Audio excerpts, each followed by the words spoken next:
As long as it doesn't affect what they've already tested. It will. Yeah. It did. Hello, friends. Welcome. Welcome to this special book launch event. We're celebrating the release of Michael Singer's new book, Wisdom Untethered, The Time for Questions. My name's Tami Simon. I'm the founder of Sounds True, and it is such a joy to have you with us. It was back in 2007 that The Untethered Soul was first published, a book that became a spiritual classic. And in this Untethered series, 4 years ago, Living Untethered was published. And now Wisdom Untethered, The Time for Questions. In this new book, Michael Singer answers 200 of the most common, prevalent, significant, and relevant questions he's received about his teachings on the Untethered Soul.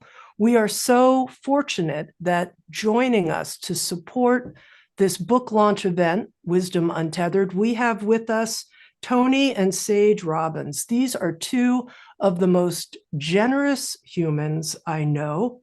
They are partners in life and in service. They're known for their work in leadership, relationships, and more. They remind us how we love is how we live. Toni and Sage, Michael, welcome. Thank you, Thanks for Tami. having us. Nice to see you, Tami. Hello, Yeah. hello. Mickey, so great to be back with you. It's been way too long. This book is extraordinary. Wonderful. Thank you. Here at the very beginning, it's obvious you all have a relationship and know each other. Tell us a little bit about your connection. Well, It's please, yes. very- Go Go ahead, ahead. please, Michael. no, I'd love to hear you guys. Well, we are certainly smitten and in love with one another's being, and we had the privilege. Untethered Soul really became a living gift for us. We shared it through every holiday. We gifted it for birthdays, and chapter 17 of Living Untethered came alive within me and was so extraordinarily profound. And it's a sacred text of a book that we return to ourselves and continue to bless others' lives with. So it's we really connected at that point. We've met personally a number of times, been up to Yeah, Mickey invited us. We got a chance to come up to his place up there where Temple of the Universe. Temple of the Universe started. Yes. And he was kind enough to actually leave the beauty of his place, which he rarely does, and come down and visit us where we did a podcast together because we want to just help more people to be exposed to his absolute incredible wisdom, but also his love. You just look at his face, this man's smile just melts you. His essence is what I think the truth of something is, how does it really work in your life? How do you really live? It's not what you understand intellectually. And Mickey is an embodiment of that spiritual development, True. which is just love. He's a pure love, and we just love him personally. And we want everyone to pick up this book, Wisdom Untethered, because I think the format of asking and answering the questions feels like you're in his direct presence, Yes. where you're with him personally and you're just able to ask, and that wisdom just comes pouring through to you. So I can't say enough about the book itself. We're fans of all his books, but this might be my favorite just because it's so direct for people and people can get the answers they want right away from a source that has no ego about him. He's just speaking truth. You'll feel the love pouring through. Michael, tell us a little bit about the new book, Wisdom Untethered, how you created it, the creation process. Right. Like most things in my life, I had no intention of doing so. Right? I had no interest in doing another book, and all of a sudden, this other book is happening. All right, and Karen, who's here with me, is my coworker and does a lot of work, wonderful job. And it just, we have thousands of questions. I'm sure Toni does also, right? That over the years, and it just filtered through. It filtered through and fell out. The thing I like most about the book, because I was, a book of questions isn't always that interesting, right? Is it reads like a book. It doesn't, you don't feel like you're reading questions. It just flows through. And I take no credit for any of this stuff. It's amazing how life manifests stuff. That's all I get to say, right? And this is no different than the surrender experiment or any other things. It just happened, and it's wonderful, and it can help people. And that's all I have to do with it. Nothing. I want to give everyone that's joining us a taste, a sense of the teachings in the book. And in order to do that, we actually surveyed thousands of people that are part of the Sounds True community, and we shared with them the 23 different chapter heads that are in the book, from emotions, witness consciousness, resistance and acceptance, career and work life, decision-making. And we asked them, which of these topics do you most want to hear Michael Singer teach on in this book launch event? And 3 topics were surfaced. And that's what we're going to focus on during our conversation. We're going to have Michael share a little bit about his answer to one of the questions in that section. Each section of the book has somewhere between 5 and 10 detailed questions. We're just going to ask one. And then we'll have Tony and Sage comment and share different facets, their perspective on the same question. But here, before we do, I want to pull something out of the preface of the book, which is, Michael, you write in the preface, there are 200 questions in this book, but ultimately, life is asking you a single question. Are you willing to let go? Tell us why you believe that's a singular question all of us are being asked. Oh, my experience, and I learned my spirituality through life. Life is my teacher, right? I have great teachers, right? But in the end, it seems like the experiences of life are what have molded the understanding that I have. So letting go is the essence of everything I've learned. People misunderstand letting go. Some people think it means letting go of life, letting go of what you want, letting go of your inspiration, your passion. It's not. Letting go, in truth, in reality, is about something you do inside yourself. But to understand letting go, you have to understand why it's meaningful to let go and why it works. All of us, and that includes all of us, have issues in life. Different things that happen at different times, some of them big, some of them small, that we have some trouble with. It can be anywhere from a driver in front of you driving slower than you want to go, a hot day, and you're complaining about the weather, all the way up to divorces and deaths and all kinds of things that take place, losing jobs, having things not be the way you want them to be. And what you notice is, if you're conscious, and everybody's conscious, the question is, are you aware enough to see it, is that you close. That when things happen that are not comfortable to you, there's this tendency to close your heart, your mind becomes negative, and the energy inside becomes tense, becomes tight, becomes anxious. And we all live with that kind of thing. And most people feel that the meaning of their life is to not have that happen, to somehow structure people, places, things all the time in life so that when they come in, they cause a nice feeling, at least not a negative feeling. And that's very difficult, and it creates stress within itself to try to manipulate everything. So letting go says, not do you close, do you get tense? Why? Why? Why does anything in life bother you? Literally anything. We're seeing a little planet spin in the middle of nowheres for a few years, and it doesn't seem reasonable that we have this much trouble. And what you'll find if you watch, I'll do a crash course, is that what you've done with these situations that are uncomfortable to you is you try to not feel them. Typical Freudian stuff, suppressing, repressing, denial, or basically resistance. And resistance means that you're in there consciously pushing away the experience. We do it all the time, whether we realize it or not. Somebody says something to us that we don't like. We try not to, feel it. We argue back. We get defensive. We push against the energy that's coming in. And what happens is it stays. And that's just the reality. It stays inside of you. The bigger the thing is, the longer it's lasted, the more it affects your life for the rest of your life. There are things that happen in your childhood that are still in there bothering you. People say things like, I don't like talking about that. Why do you keep talking about that? And you just realize you're protecting yourself. You're always protecting yourself. And some people are very good at manipulating the outside so they don't have to face that as much, but they're all facing it. The very fact that you have to manipulate, that you have to control and try to make things be the way you want is just a form of outer repression. It's a form of pushing the energy away before it comes inside.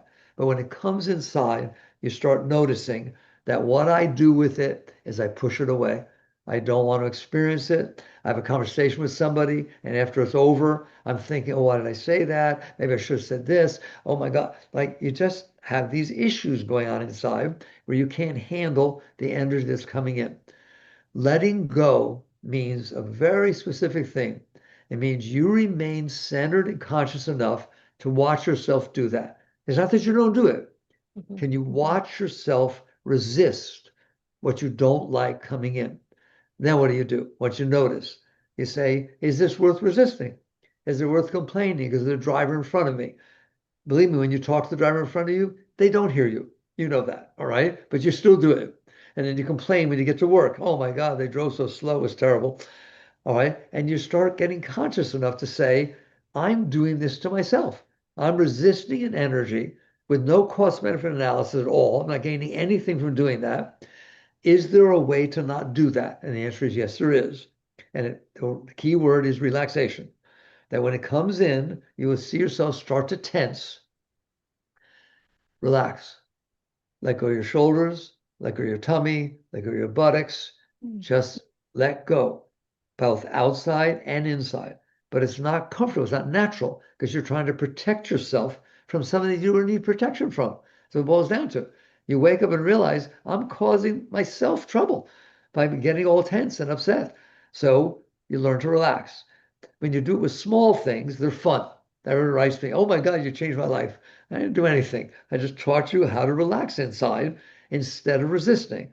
When you do that, it doesn't leave as deep of an impression on you that it would have otherwise. You don't end up talking about the driver. You know, 3 blocks later, they turn off the road.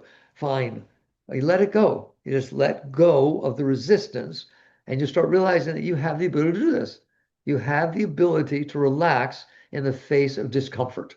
And when you do this, the discomfort passes through. And you finally realize that the only reason it was just uncomfortable is because you were resisting.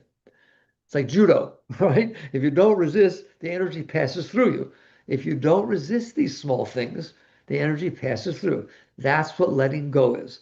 But the real principle and meaning of it is, just like when you learn to play an instrument, you don't play well to start with, you practice and you get better.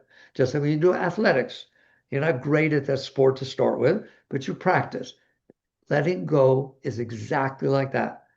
It's not a natural thing. The natural thing is to defend yourself. The natural thing is to protect yourself, to push away, to not have to feel it because you don't like the feeling. You start practicing letting go. You practice relaxing. And next thing you know, you're able to relax through these silly little things that shouldn't bother you, right? And you start learning that then the next thing happens. You call to a friend, hey, Sally, how you doing? And she doesn't turn around. And your mind starts going, oh my God, what did I do? Did Paul tell her something I told him 3 years ago? What should I call her and find out why she didn't say hello? Or maybe next time I see her, I want to avoid her because I felt uncomfortable. Well, you just say, there's 8.3 billion people on the planet Earth. They didn't say hello either. You start expanding your willingness to remain open, all right? And you do that by relaxing. It's a process of relax and release. That's what letting go is.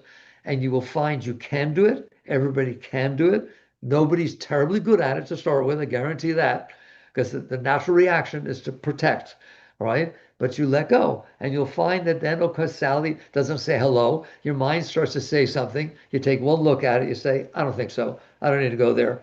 It doesn't matter if she didn't say hello. Nobody didn't hear me. You find out later she had earbuds on instead of all this mishigas and crazy stuff you're going to do with your head. And you do more and more until eventually you catch on that, wait a minute, I'm blocking a beautiful energy inside of me. It didn't have to stop flowing because Sally didn't say hello, because the driver wasn't driving the way I want. I don't want to trade that beautiful, high, passionate, inspiring energy that's inside of me to close about stupid things. And you start catching on, and it gets higher and higher and higher until eventually the energy becomes so strong inside that it doesn't stop flowing. It just flows all the time, every moment, no matter what happens. And if something happens that starts to close you, you say, am I willing to trade love, beauty, inspiration, passion, because somebody did something I didn't like, because something happened that didn't fit what I wanted? And the next thing you know, you're letting go of even the things you didn't want. And you realize, hey, life's a lot more fun than I was making it. And I talked enough already. That's what letting go is. It's a tremendous process. It is the meaning of your entire life and it is your entire spiritual path. All right? Very good. Tony and Sage, I'd love to know what you might have to add to this from your own life experience and how it lands for you. Well, I think, one of the beautiful things that I think that Michael has offered, myself at least, I have a lot of yang, he has a lot of yin. And so my world has been about intention, set the outcome, make it happen, break through. And I believe that life calls for holism, that we need to have all these parts of ourself alive. And, I remember when I first read his first book, and even before I met him, it was like letting go. Like, no, I need to make this happen, And, but what I began to realize is that at my very best, letting go is what occurs. When I'm on stage and someone stands up and they're suicidal or, they made $1 billion and they're bored. I mean, you never know what someone's going to say. And I've, done it for 49 years. So what happens is magic always happens, but the magic is because I wouldn't have thought of it as letting go. To me, it's just I relax. And I think that's the biggest difference. Like sometimes language gets in the way because of whatever samskara or whatever, anchors we might have, whatever language you want to use. And so for me, what you just said again, Mickey, about it's really letting go, it's relaxing and releasing. I relax in those moments completely. I drop into a place where I'm not there. And another word for relaxing for me really just means trust. It's a total trust that I'll be guided, that if this person stood up in this moment, there's a higher purpose for it. It's meant to be, and I'll be guided to do it. I don't have to, there's no thinking in the process. It's relax, it's let go, and I wouldn't have said let go before, but that's it, and flow. And so I found the greatest peak performers I've worked with as leaders or sports figures, they all prepare and then they let go. We not necessarily call that, but you relax into it. If you're tense and you're trying to perform, you're trying to perform as opposed to God just flowing through you. So for me, I think the whole idea of surrender and letting go for someone who's an achiever-oriented person seems very foreign to them. But it isn't foreign at all. It is actually what you do when you achieve the most, when you give the most, when you contribute the most. Mm. Yes. Your thoughts? Absolutely. Mickey, I remember being here in our home and we were going through a legal circumstance that was much less pleasant. And you said, Sage, just keep letting go. And one day you'll keep letting go and this will just all dissolve and go away. And I remember going through it and having waves of discomfort and waves of fear, waves of terror, waves of overwhelm. And I remember just having that North Star. It was a specific situation that I was just like, okay, I'm just going to keep letting go in the name of my peace and in the name of my happiness. And Mickey, I did. And it was so demonstrative because it was a living, breathing example of something so acute. I know you had your own parallel examples of that, but it's just become a way of being.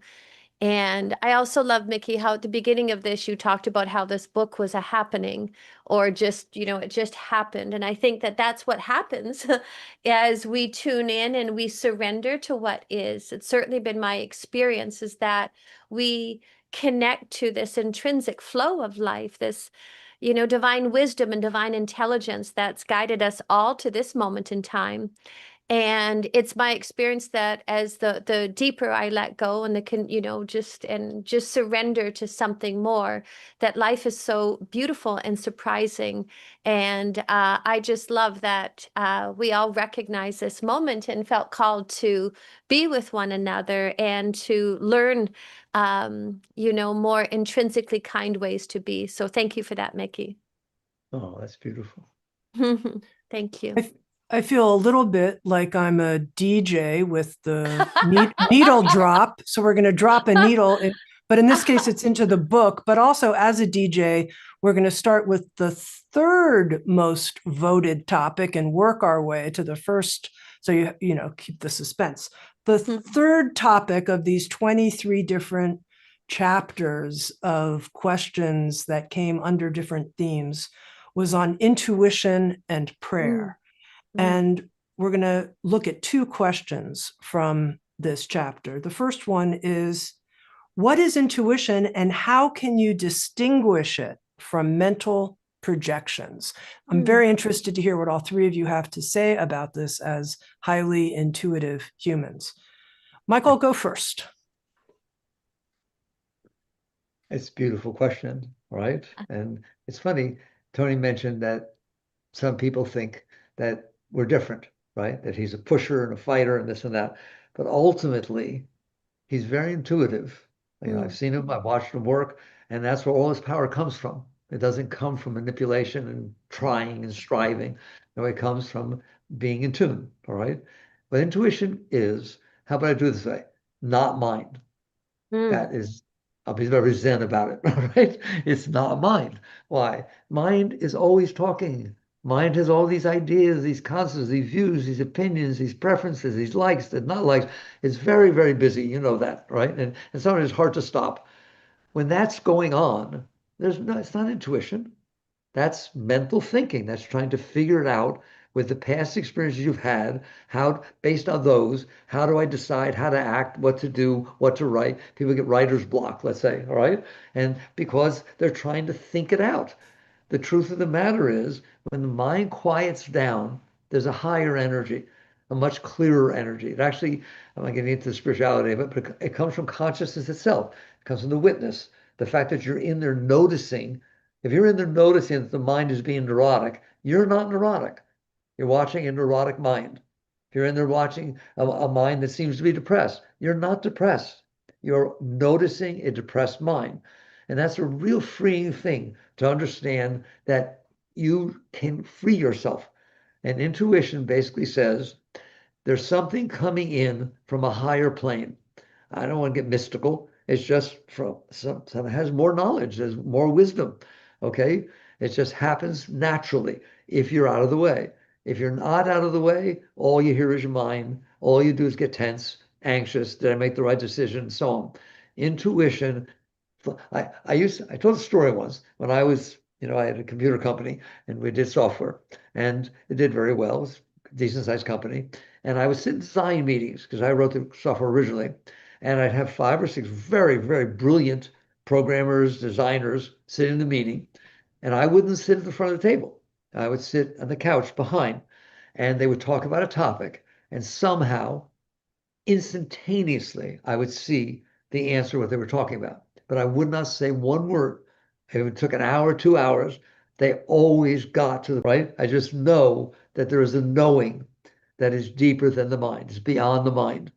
And you don't have to go find it. Just quiet the mind down. The answer is to quiet the mind down, not to seek intuition. It will be naturally there. All right. So there's a little bit about intuition. That's my view.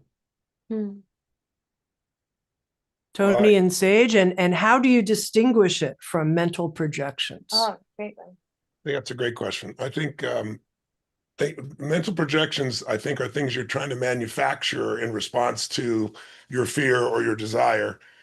Intuition just flows without any thought. I mean, it's hard to describe. It's exactly what I was describing on stage. And if somebody stands up and it just, you step in the moment without me. It's a physical stepping. I step physically out off that stage to go towards the person. And as I'm moving towards that person, it's already done. And it's not I'm so smart. It's not that I have all the answers. It's just I just know it. And because I really believe that when you're trying to serve something greater than yourself, that is when grace flows. And so my intention is nothing but to serve them. And I know it will be done. And I know it's not me. And a combination of those somehow makes it flow. But I love something that you said in the book, Mickey, that I just thought was awesome. You said, I may not quoting exactly, but you said the question is not whether God exists. The question is whether or not you're willing to stop talking long enough to listen. Because most people have so much mental chatter inside their head that they're not able to let that flow come through. It happens so fast. It's not even like listening. To me, it's like feeling, and it just happens. And so I know that difference versus when I'm trying to find a solution. Even in creating things, we're privileged enough to feed a lot of people. We fed 1 billion people here because I got fed when I was 11 years old and our family had no food. Now we're doing a 100 billion meal thing. And I woke up on January 1 with this intuition. It was like, there was a question first. It's like, how would I make this year feel like one of the best years of my life. I was like, I'm going to fulfill the balance of those 100 billion meals. We had 62 billion meals we've done. And I had no idea how I was going to do it. It was just like total belief and trust. And then, as Mickey said, suddenly you get, ideas start flashing through that you've not done anything for. And then people start calling me and things start happening. And we're going to complete it more than that this year. Someone's providing 40 billion meals, one country I'm working with. I came up with another, and these things just flow. Yes. So I think the difference is if it's effortful, it's usually thinking. If it's flow, it's usually intuition. And I think that intuition does have an intention. I don't know if Mickey, if you agree with that, there's a higher intention, but my intention is not attached to the outcome. I ask that or something greater be done. And I trust that whatever is right, it's thy will be done, not my will be done, right? That flow, but there is an intention in my experience, but then there's that total trust and that total belief, and it happens. It happened after a while. It happens so consistently that you don't question anymore. You just know, especially when you're trying to serve something more than yourself. Beautiful. Yes. That's the essence. Yes, it really is, Mickey. I also noticed for myself, it's everything that led up to this conversation and the letting go. It's my experience that we begin to notice. And we're sensorial beings, and there's so much information that's happening within that as a younger version of myself, I tuned out because I had too much activity happening in mind. And what I recognize is sometimes it's a sense of things. Like we all know what it's like to walk in somewhere and feel uneasy. Feel uneasy, that's information.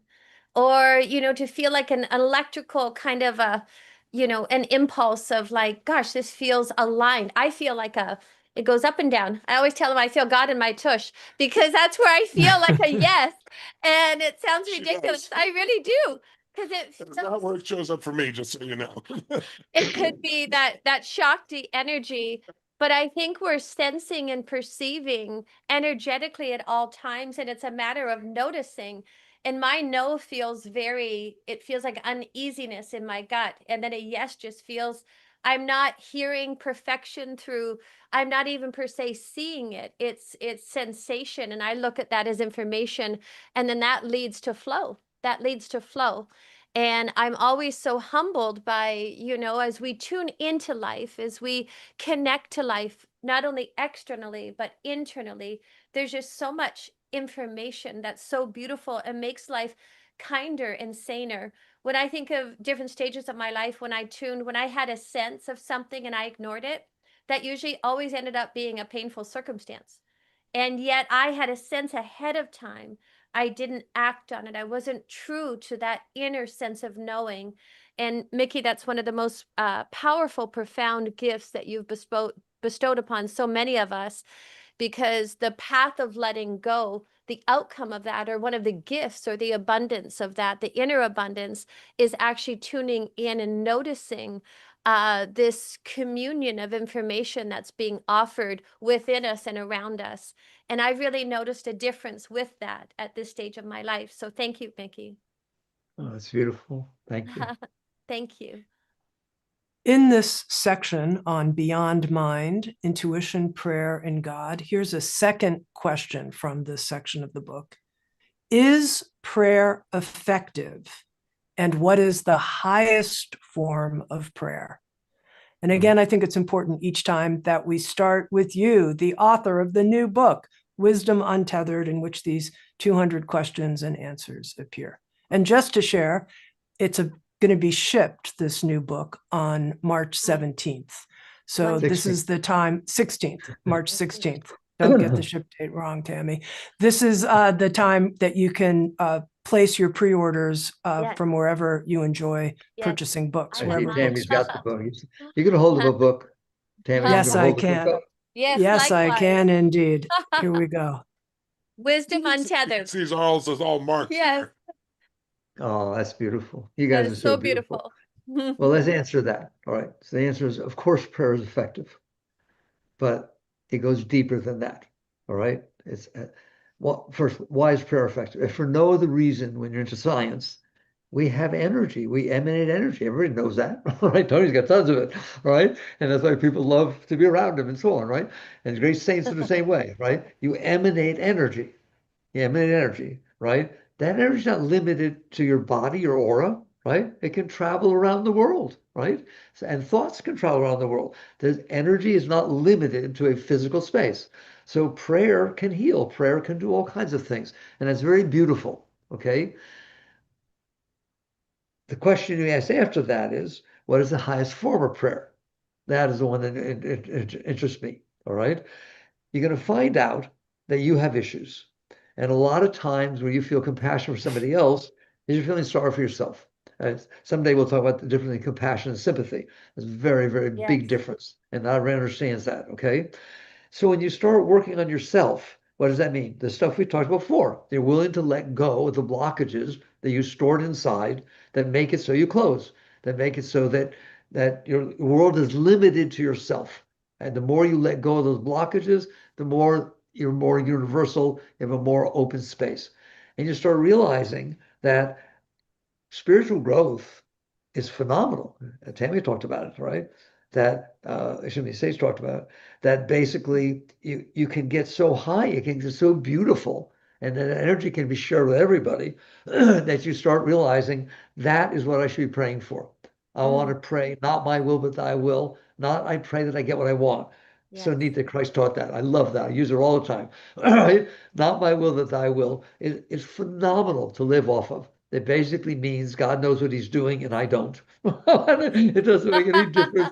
It doesn't make any difference what I've learned from the past. That's just my past. Somebody else's is different, which is why we have wars and all the disharmonies that go on in the world, because we're different. We have different experiences. And if I'm going to base what I want based on what I want, based on my experience, my ego, you can do it, right? And you can attract to yourself what you want. But the question becomes, is there a higher way to live than getting what you want and avoiding what you don't want? Because that's very minimally oriented. And so basically you start understanding that you have the right, and in fact, the obligation to pray for wisdom. You have the right for openness. You have the right to pray for the strength of letting go of yourself. And that's what it all boils down to, is letting go of yourself. The more you let go of yourself, the more everybody's blessed. Not just that you're getting what you want, right? The whole world, a saint can sit up in the Himalayas and they say the energy affects the entire world, right? Because of the level they reach inside themselves. Well, you are that also. Everybody's a very, very great being, but they hold themselves back with their personal desires and fears and hopes and dreams and so on, as opposed to, I did not create the universe. There's one tiny planet. I always say it, 1.3 million Earths from inside the sun. I'll repeat it. 1.3 million Earths from inside the sun. Okay. And you're this tiny little dot sitting on a planet. You're a lot bigger than that, right? And you start praying for help to raise yourself, to free yourself, to liberate, so that you can serve all of humanity. And that's the highest prayer, self-realization, enlightenment, awakening, and that becomes the pole star of your life, right? And Sage were talking about how when you do this, how much is attracted to you, how things unfold. When you reach that high, to where the pole star of your life is liberation, is freedom, is a state of oneness with the universe, everything else falls in place. Everything below it falls in place. You don't have to do anything. So that to me is the highest prayer, the prayer for self-realization, the prayer for enlightenment. That's beautiful. It's interesting. I had growing up conflicts with prayer. I was raised Christian. My mom was early in her life was a Christian school teacher, Sunday school teacher, and I went through a stage of life with like, is there a God? Probably because I had so much chatter in my head, Mickey, at the time. And so then I started searching, and I went to a different church every Sunday. I even went to the West Virginia church where they had snakes, and I went by Oh, a Mormon church, and these friends of mine said, "Oh, you can't go there." So I went there, of course, and that's where I started journaling. And I pulled things from all of them. But the thing that always bothered me about the way I thought people use prayer that still doesn't ring true for me is, I'm praying for my football team to win over yours, my need that's right. versus yours. It's like, I can't believe God would pick sides, just so I think for a period of time I threw kind of prayer out, because like, what are you doing asking for yourself? And then my prayer became more clear and more simple. And I wear these silly baseball caps all the time, and it's not about being lucky. And inside it says, be a blessing. Underneath it says, you'll be blessed. my prayer is to be a blessing to the people that I meet in some way, to touch their lives, to be guided in some way to do it. And that has no conflicts for me. And my prayer before I go on stage always is, use me. Use me, Lord. I just pray that I'll be used for a greater good. And then I make this physical move of my body that awakens my nervous system. I do my prayer, use me, and then I walk out on that stage, and it's like, it doesn't matter, 12 hours or 50 hours, 4 days in a row. I'm used, and because I think what you said, it's praying for, it's the same thing as, thy will be done, not my will be done. It's like, I'm here to serve a greater purpose than myself. And I have no conflicts with that prayer. My wife, though, is even more prayerful from the perspective of, even on, she prayed for things and she didn't see that conflict. She saw as the good that happens within my life is the good for the greater good for everything. So she was more abundant to herself with prayers and to other people. And so she's opened me more to that as well. But I really think that the use of prayer when it's purely just yourself is a limited use of prayer, let's say at best, in my intention. But I think the higher prayer that you're describing of our unfolding of the greater good of thy will be done, to me is so beautiful. And it's, when you say it, it's moving, it's not intellectual. You feel the spirit of it when you communicate, I think, with whatever you consider the God of your understanding in that way. It's very powerful. And Mickey, I love that you mentioned thy will be done, because it's such a kind clarity to know that if something feels on the surface like failure, it's, there's these iteration and of life constantly evolving and shifting. And yet, if you truly put your faith in creation and intelligence greater than our own, there's such freedom in that, because you trust in that flow once again. And for myself, I experience prayer as like a living conversation, and Mickey, really the two I love that you spoke about prayer, by the way, in this book so extensively, because I really look at it as a living conversation of noticing and appreciating, and waking up in the morning and noticing that we're alive, that there's life within us, and it's like, thank you for the miracle of life happening within me now. Like, that's just blows my mind that life is happening within us, and we did nothing to beat our heart. We are gifted with this intelligence within us. And there's been such a mass exodus of religion, and I feel that so many people are hungry to find their way back home and to have a really meaningful life, human life, but a spiritual life, that they experience the sacred and the holy.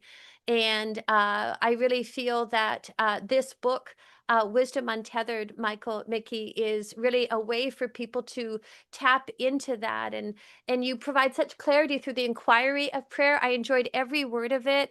And it's definitely, I just find it to be so powerful and so freeing to be able to liberate people and show them a way. And that juxtaposition of prayer, I look at like the letting go and the meditation as the emptying out, which creates the openness and the spaciousness for us to be able to perceive and to notice the miracle of life that's happening within this moment now. And I think that that is one of the highest complementary prayers to thy will being done. It's really falling in love with what is, and giving thanks for what is, because innocently, I'll speak for myself, there was so much that I missed and that I wasn't thankful for. As a younger version of myself. And it just makes life so beautiful when we notice how truly supported each and every one of us are. So anyways, that's been my experience of prayer. I also just think that the most powerful prayer to me is two-word prayer that goes beyond the two words, because it goes in the soul spirits. Thank you. It's the appreciation is, to me, a form of prayer. It's maybe the most important prayer of all. The appreciation for all that we have in this life, the breath that we breathe, the heart that our beats, the love that we share. So the more you acknowledge grace, the more grace that you experience in your life, I think. Yes. And it's like we all do our part, but then there's grace, right? There's the part that's way beyond us, that is really most of our lives, that we take for granted, that we've manufactured, when in fact it's all a gift. We have two more sections that I hope we can touch on briefly, and lots of thank yous coming in from people in the chat. So in that sense, we are in a collective prayer Yeah. moment together, Yes. Very experiencing our much so. appreciation and gratitude. The second topic that had the most votes that people wanted to hear more about was dealing with fear. Mm, And this question, I've had a problem with fear since I was a child. How do I work with it in a compassionate way? No. mm, I know Tony works a lot with fear, right? So I've seen him work with people, and it's very beautiful, right? My experience, which again, I've been doing this for 55 years, so I learned a few things, all right, is you start off with not fearing fear. If you fear fear, you're going to suppress it. And if you suppress it, it grows, period. Anything you push away stays in there. And of course, fear we're afraid of, right? So the first step is to sit there and say, I can handle this. All right. And don't start with small things, not big things. Like that instead of saying, I can't handle what you said, I can't handle what you did, I can't handle the thought that you might leave me. Right. It has to start off with, of course I can. I just haven't worked at it. All right. I can handle fear. So you're willing to feel it when it comes up. You don't push it away. You don't hate it. You don't fear it. Right. And you realize that there's a lower part of your being that, whether it be physiological evolution, the animals run away, right? People run away, all right, just like animals do. And you start realizing, I don't have to run away. I can sit with this. I can feel this fear. It's not a matter of not feeling fear. It's a matter of being able to handle the feeling of fear. It's a very natural feeling, especially at the physiological level, right? And then we built that into a psychological mess, believe me.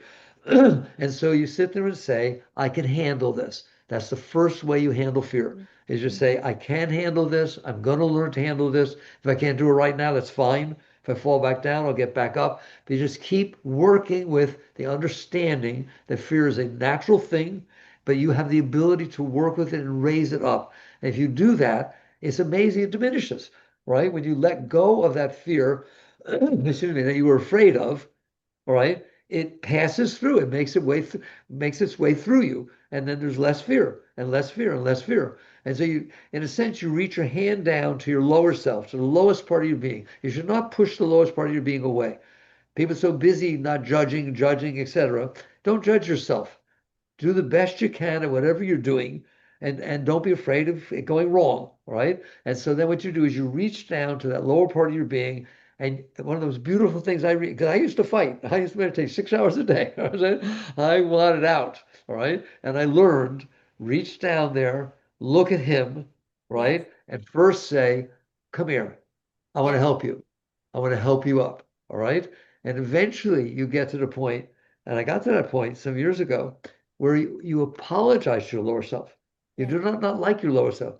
I pushed you down there. I didn't know what I was doing. All right. I wasn't wise enough. I wasn't evolved enough to deal with the situation of my life. And all I did was push you away, like locking a child in a closet. They're not going to get better. Right. And so you give them the space to come out. You're the conscious witness, and you're using that consciousness, that awareness, to accept and honor and respect the fact that the lowest part of your being can be brought up, and you end up with fear becomes your friend. Every time fear comes up, it reminds you to let go. It's a mantra, all right? And you'll find that, and I know that Tony works a lot with this, that you can let go of fear. Fears that you've been in there forever, right? That you didn't think you could let go of. You can, but it takes practice, and you have to be willing. Like I've seen Tony, right? And it's very much breaking through. As you said, it's yin and yang, right? Whereas what I have found, but he's not wrong, you break through the best you can. What I have found, right, is instead of breaking through, you just raise it up, even if it's slow, just little by little, raise it up by accepting it, honoring it, appreciating it, and being grateful for it. You be grateful for the stimulation that fear creates, not so you can express it, but so that you can transmute it, so you can raise it up. So, like I said, I know Tony knows a lot about fear. He works with that a lot. I love it. I love it. When I first met But Tony, Mickey, one of the things I love, you wrote in the book, again, I'm not quoting it exactly, but you said you're not afraid of what's about to happen. You're afraid of how you're going to feel when it happens. well, of course, And right.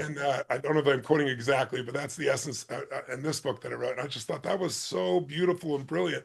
And I believe that there are certain pieces that, you know, if you just submit to them, you train yourself to be fearful. But that's not what you teach.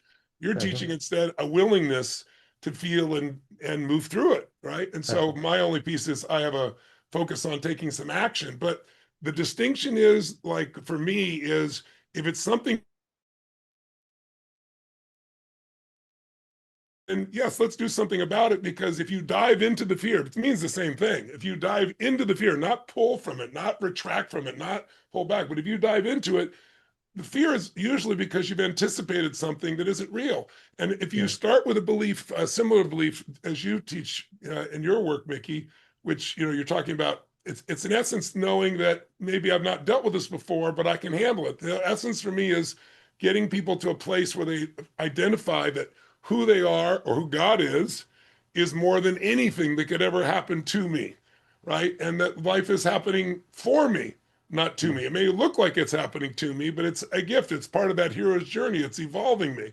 So, Yes. but I really loved in your book how you did describe things you can do, like I would do, to take action, to change the body, right? To connect. Because if you shift the body, you're going to shift the emotion. But when it's something, I think, again, I'm not quoting you exactly, but if it's overwhelming, you might share this, Mickey, if you would. You talked about lying on the ground, because I know when you lie on the ground, you Yeah. can't feel, putting your hands on your heart and letting it completely wash over you, which would be Yeah. something I would never normally do. But That's right. I believe in areas like where you don't have control, like the death of a friend, like, you know, something outside, you can fight with that all day. You're going to keep fighting it. You're not actually, you're pushing down the feeling as opposed to breaking through. Right. That's And I think correct. that's the semantical difference. But I love that. Would you share a little bit of that? Like, you had like a two-step process in the book, and I'm not quoting it perfectly, but Yeah. what you talk about of when you can do something, do something. And if it's that overwhelming, here's what to do. Would you mind sharing that so I'm sharing it Well, accurately? it's beautiful that you brought that up, right? Is there are emotions that are difficult for us to handle. I Yes. will literally say at this stage in a particular person's stage of evolution, they are not able to handle that, right? They can do the best they can. They can practice what Tony does, break through it. They can practice what Mickey says, let it go, right? And it ain't gonna happen, right? And you just get to that point where it's overwhelming. That's the right word. It's overwhelming. But you're willing to try, but it's overwhelming, all right?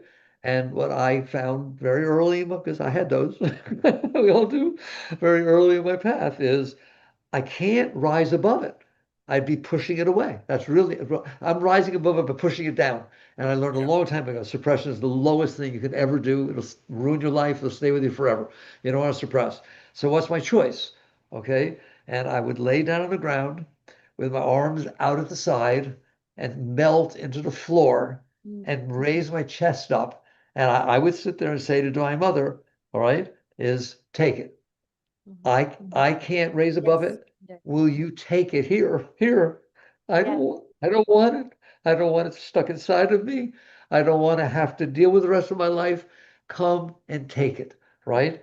And you have this feeling that it flows over you instead of you getting above it. And that lets it go. It's a very Yeah. holy thing to do, all right?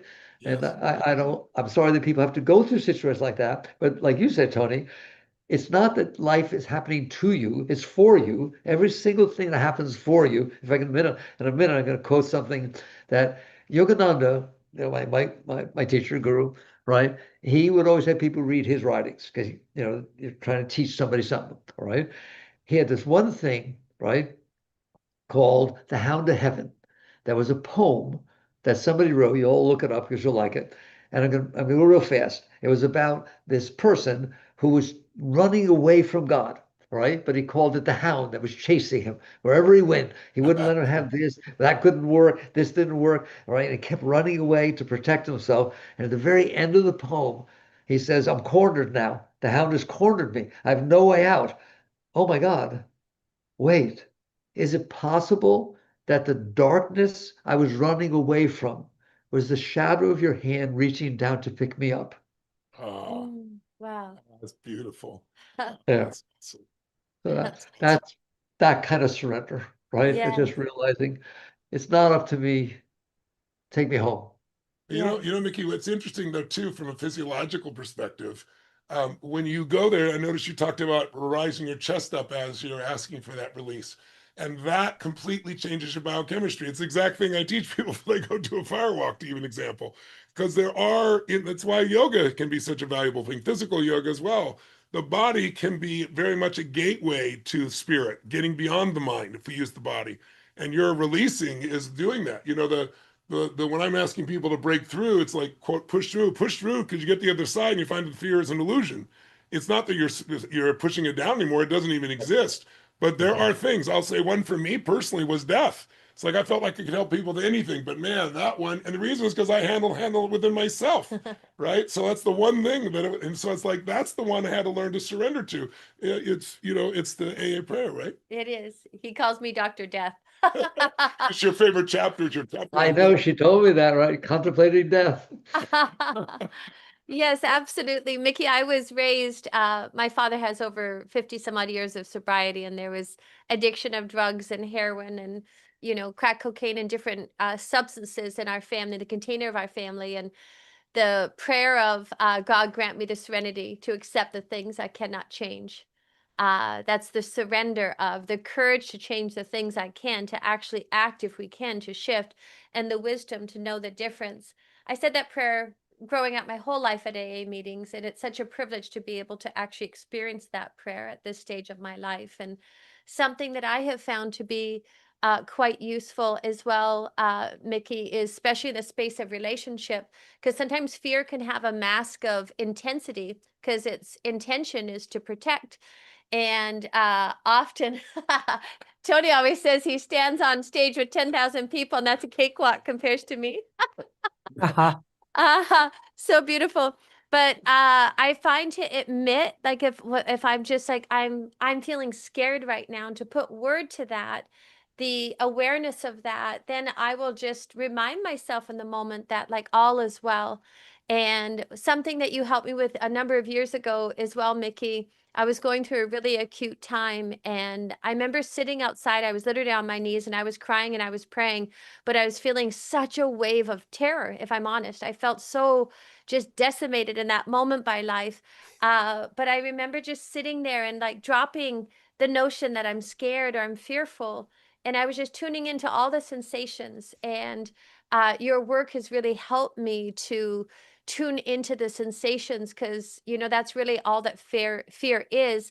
And I found that practice has helped me so deeply when things in life can be so acute, and paired with the willingness to continue to let go in the name of our peace.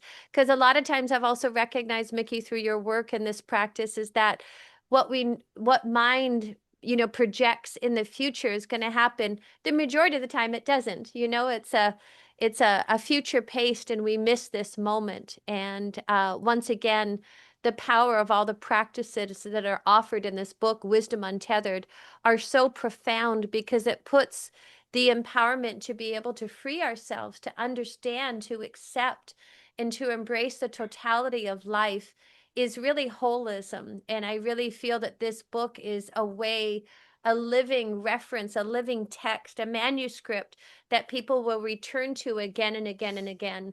All of your books have been that for us as a family, and for me personally, Mickey. So thank you.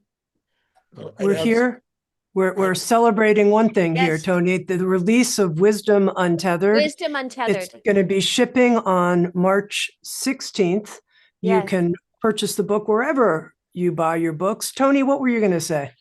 I was just going to say also in relationship, the one area that most people have the most fear is relationship, because nothing can decimate a warrior, man or woman warrior, bring them to their knees in the sense of that they're not enough, the person whose love they crave the most, right? To feel not enough, to feel unloved, to feel worthless is one of the worst feelings on earth. But I think because of that, people have some scars in your language, Mickey, or they have their anchors, their triggers from the past. Yes. And very often your partner looks angry. Now, I have some experience of this, who's really underneath just scared. And if you can also, stay in that relax, let go stage in the relationship that you teach, Mickey, it's as important as a relationship with yourself, of course. But also if you do it with yourself, to be able to do it with others, to understand, to have that compassion that what looks like, aggression is just fear, then it calls to you to be closer to your partner. It brings out the soul and spirit and love in you to your partner, and it heals. Whereas usually, it's like those, I think it was the Course in Miracles used to say, there's two forms of communication: a call for help, right, and a loving response. And most people respond to a loving response, we all know, but a call for help doesn't always look like call for help. It's like you jerk, whatever, and if you can come to that, not with your own crazy response, but a loving response, everything changes. Yes. But in order to do that, you have to do what Mickey teaches in this book. You've got to be able to feel the deeper truth and let go of your fear. And I think there are few lessons that are more important in our lives than letting go of fear. And I don't think there's a better book that I've read on how to do that from multiple angles that are gentle, that are warm, that are loving to yourself. As you said, Mickey, the having compassion for that part of you, not separating that part of you like you're wrong, but apologizing and reconnecting with that part of you. Because otherwise, the more we separate ourselves, the less whole we are, the less connected to spirit and soul we are, right? So I just think this is a must read for all of you. We're not in this for anything except we want you to get the gifts that this beautiful man has given throughout his life. And I think this, in my experience, all three of your books are extraordinary, but this is my favorite so far. Yeah. You are, Tony and Sage, you are here being blessings that you are. I want to deliver on what we promised our listeners, that we were going to touch on all three, and I was going to share. Okay. Well, what was the chapter that people voted on the most, that they wanted to hear about? It was the chapter, I was surprised by this, freeing your inner energy. And I'm just going to have you, Michael, address this very briefly here at the end.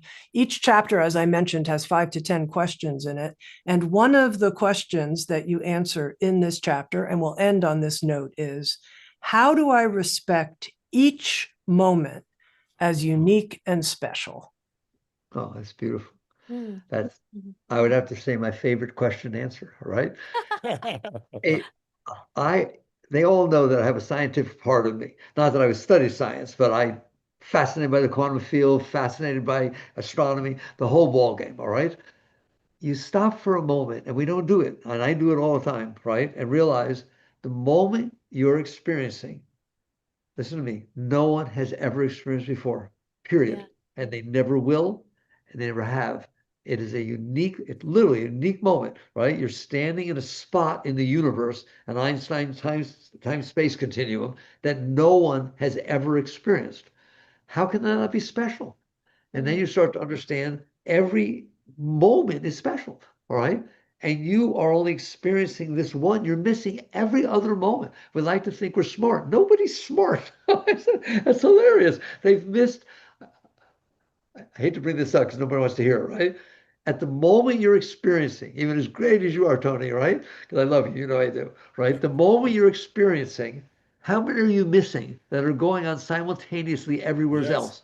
In other words, what you have inside of you is statistically insignificant because you haven't experienced anything in relation to what it is. But at least have the respect to honor that this moment is yours, right? This is so special. And you start to not stop complaining about it. Stop wishing it was something else, right? Okay? There used to be a bumper sticker out said, I'd rather be sailing. Right? Yeah. The bumper sticker is, I'd rather be doing what I'm doing. Yes. That's it. Right The now. moment you get there, right, and you're honoring the fact that the universe is unfolding in this particular way in front of you and nobody else, right? And you get to move on. It's like that's the answer to that question, right? How do you respect that moment is special? Because it is special, right? And I didn't even touch, which I can't help myself, right?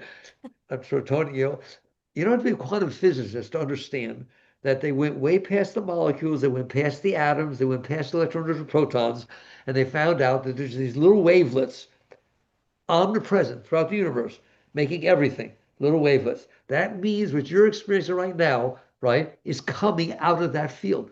God did not create the heavens and earth. It is creating the heaven and earth this very moment, right? And you're seeing these people, and they're really just these wavelets manifesting up. How can you not honor and respect and feel, oh my God, this is ridiculous? And I think I'll complain instead. All right. And you get to the point you realize every single moment is precious, it's special, it was given to you and nobody else. Learn to honor it, respect it, and most importantly, use it to raise everybody else. That's what you do with those moments in front of you. All right. That's Mm. beautiful. That's beautiful. Well, Mickey, I'm grateful for this moment. Yeah, I was just I'm- And you I'm- know I am with I'm- you guys. I'm grateful for this exchange. I'm grateful for this conversation. I'm grateful for this book, Wisdom Untethered. It is so ripe and acute on the world stage, and there is such a need. And it is a spiritual text. It's a way to live, it's a way to be. And I just love all that you have poured. You meet the reader where they're at, you meet everyone, this human experience where we're at, and navigating this labyrinth of mind. It's kind, it's beautiful, it's powerful, it's transformational, and it has been such a gift to be with you both. Tami, thank you for arranging this, and blessings to everybody that is tuning in here today. I cannot say enough, this Wisdom Untethered isn't just for you, it's for the world. So please gift it as well to other people. Especially in times like this where there's so much fear and uncertainty between technology and wars and inner conflicts in families and so many things in the world that can make you feel overwhelmed. You cannot control the external world, but we have absolute direction of this internal world if we relax, if we let go, if we trust in something larger than ourselves, and if we have an intention to serve something more. And Mickey, you don't talk about it, you don't write about it, you embody it. Yes. That's why we love and respect you so much. And I know everyone who's been on this call can feel it in you. And I hope you'll all go pick up the book and use it as a manual to go back to again and again. Because as humans, you know, you learn your lessons and then new ones show up, right? It's the hero's journey of life. That's how we all unfold. And we have an incredible guide here who's alive today to share from his heart, soul, and spirit some pathways that can be so helpful. And I think Wisdom Untethered is an incredible pathway. And I thank you again, our dear friend. And thank you, Tami, for letting us be able to join you and talk a little bit about this subject that I think is the most important to humanity. Oh, that's beautiful. Tami, you should mention to them that they can pre-order. Yes. Oh, great. That it's Please do available pre-order on the book. Amazon Please do because, pre-order the book. Pre-order now, and then it'll ship out on the 16th. And yeah, wherever you like to buy your books. Sage, Tony, Michael Singer, celebrating Wisdom Untethered. Thank you all. Thanks so much. We love you. Love Pick you, up the Mickey. book, Great you seeing guys. Many blessings. you, Thank you, friends. Tami. Thank you, Mickey. Take care. Thank you, Todd. Thank you. Bye-bye. Thank you, Love to Tami. you. Bye-bye. We got to Bye-bye. do this again sometimes. Yeah.